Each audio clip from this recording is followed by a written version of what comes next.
A lengthy oversight hearing on the military buildup began this morning and lasted well into the afternoon.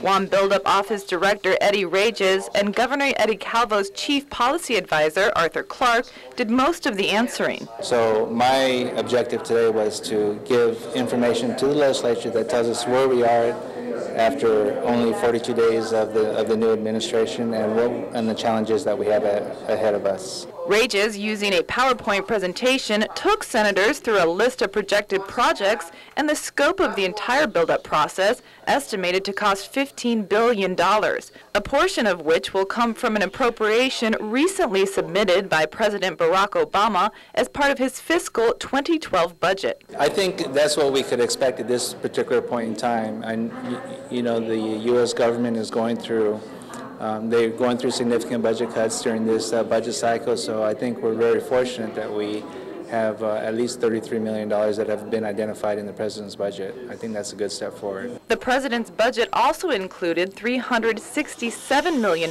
for military construction projects for the territory, which, according to Guam Delegate Madeline Bordallo, says reflects the implementation of the Navy's Adaptive Management Program that will slow the pace of construction until Guam's infrastructure can handle additional capacity. Meanwhile, much of today's joint oversight hearing centered on the programmatic agreement that the federal and local government have yet to agree on.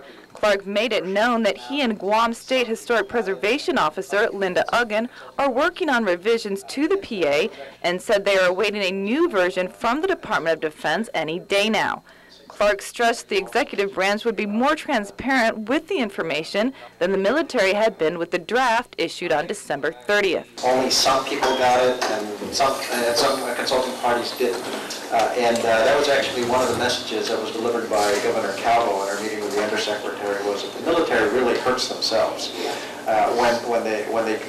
whether intentionally or unintentionally. They attempt to provide only selected groups in the consultations with information. Meantime, early on, there was some discussion about the Calvo-Tenorio Transition Team report, which criticized Uggan.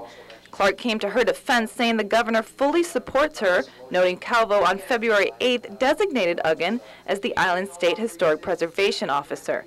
Uggan initially wasn't at the hearing this morning because she was feeling ill. She later showed up and attended the oversight. Reporting for Guam's News Network, I'm Lanny Walker.